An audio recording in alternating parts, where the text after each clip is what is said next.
পার্থে ২ দিনে ধস নামার পর ব্রিসবেন টেস্টেও ইংল্যান্ডের পরিণতি একই।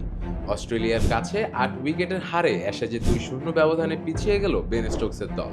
৬৫ রানের লক্ষ্য অস্ট্রেলিয়ার জন্য আনুষ্ঠানিকতার বেশি কিছু ছিল না। তাই ট্রাভিস হেড, মার্নাস লাবুশেন ফিরে গেলেও স্টিভ স্মিথ ও জেক ওয়েদারাল্ড সহজেই ম্যাচ শেষ করে এসেছেন।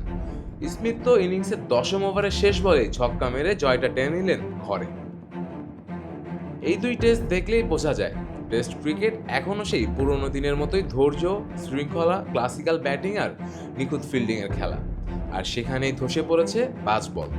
দ্রুত রানের তাড়নায় বাধা ইংল্যান্ড বারবার ভুল করছে, ছুড়ে দিচ্ছে উইকেট, হারাচ্ছে নিয়ন্ত্রণ। পার্থে ১৪ রানে ৬ উইকেটের ধস, ব্রিসবেনে একই কাহিনীর পুনরাবৃত্তি। আজও খেলার মোড় ঘুরিয়েছে অস্ট্রেলিয়ার ফিল্ডিং। ইংল্যান্ড যেখানে ৫টি ক্যাচ ছেড়েছে, সেখানে অস্ট্রেলিয়া ধরেছে একের পর এক অবিশ্বাস্য ক্যাচ। মাইকেল নেসারের বলে স্মিথের ডাইভিং স্লিপ ক্যাচ, কিংবা অ্যালেক্স ক্যারির শর্ট কিপিং পজিশন থেকে স্টোকসকে ফেরানো সেই মুহূর্ত। এটাই টেস্ট ক্রিকেটের আসল সৌন্দর্য, ধৈর্য, পজিশন সেন্স আর দক্ষতা। ইংল্যান্ড দ্বিতীয় ইনিংসে যখন স্টোকস জ্যাক্স জুটিতে ম্যাচে ফিরছিল, তখনও তাদের থামিয়েছে দুটো দুর্দান্ত ক্যাচ। পুরো ম্যাচে ক্যারির কিপিং ছিল চোখ ধাঁধানো।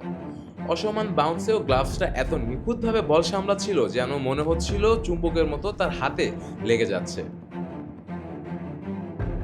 স্টোকস জ্যাক্স ২২১ বলে ৯৬ রানের জুটি করলেও পরের ধস আর থামেনি।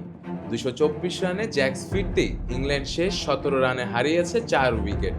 ৫ বল ভুলে আজ তারা টেস্ট ক্রিকেট খেলতে চাইলেও ততক্ষণে ম্যাচের নিয়ন্ত্রণ পুরোপুরি অস্ট্রেলিয়ার হাতে।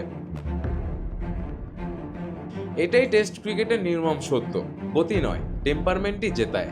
হাই রিস্ক শট নয়, সেশন ধরে সেশন খেলাই টেস্টের সেরা অস্ত্র।